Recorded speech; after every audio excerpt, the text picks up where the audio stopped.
Frank Rutledge is a Fox Valley author of poetry and short fiction and the facilitator of the Batavia Library Writers Workshop. He helped develop and organize 3 years of the Authors Festival, as well as a poetry workshop at the same library. He hosts the summer wordplay open mic at Graham's 318 in Geneva, Illinois, and performs the spoken word at various open mics in the area.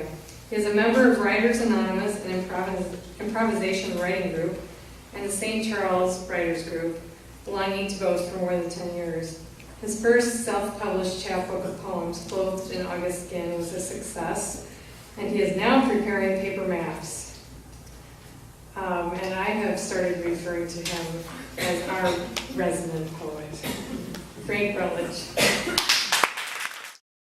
When I was asked to do this, I thought, what do I have to say about this topic? But then I thought, we all suffer. We all have pain. We all have losses.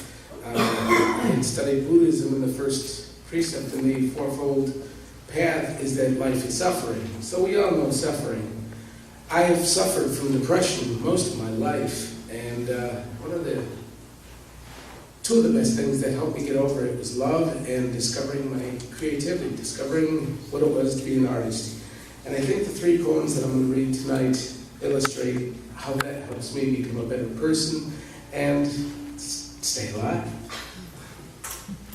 This is called Notebook Pages. In those young years, when I would dream dreary, depressed dementias and paddle my blue rowboat up against angst-brown rivers, I convinced myself that love and life would amount to little or nothing, maybe a column full of zeros. How could I ever imagine that one day I would explode with a living exhilaration onto page after page of notebook paper? I would gather up the electricity of life and, like lovers under sheets, merge the many worlds into one. Handwritten hymns of poetic lines, stirring word pictures that prance to a magical music, bright shining upon the fine-cut facets of being, a sunlight throwing glimmers in all directions, birds of wonder nesting in the deep prize of the open-hearted. This next one is a short piece called Creative Spirits. And I also love this place. I think this is my Disneyland and my, everything all wrapped, Christmas Day all wrapped up in one. I love artists. I relate to artists.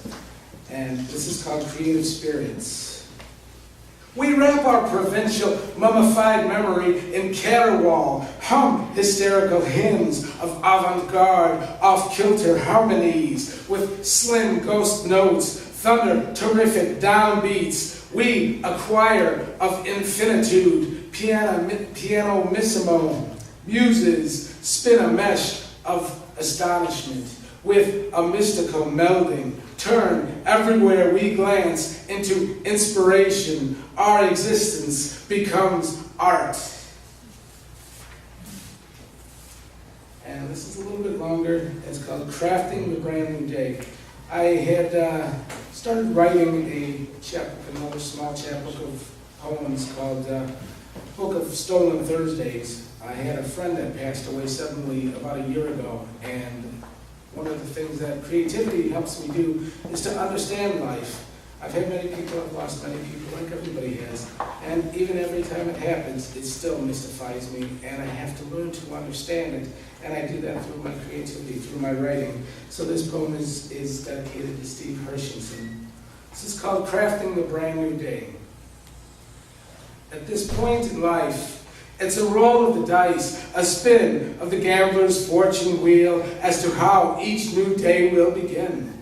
Some mornings you burst forth, bathed in a season of bird song, bouncing out of bed, spring-loaded like a child's jack-in-the-box toy, happy to be here in the clearness of a fine expanse of daybreak, knowing that you own the day, energized by this living glory. On the other hand, Sometimes the morning arrives raucous, like a rambunctious crowd on a ramshackle parade float, doling out to empty-handed, a mad candy agenda all of their own. And I awake, trying to sift through cobweb motivations and rickety ambitions.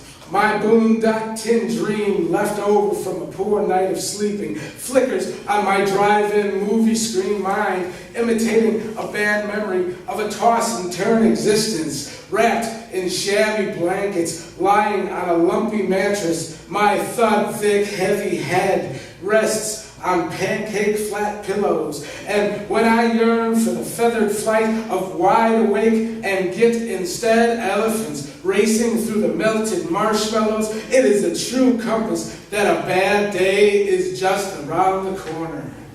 But like a driver clearing the snow from the windshield, I clear away the obstacles and press on. I tinker with the moments, using what today has given me, doing my best to sculpt Play-Doh into a Ming vase, pluck a symphony upon a ukulele.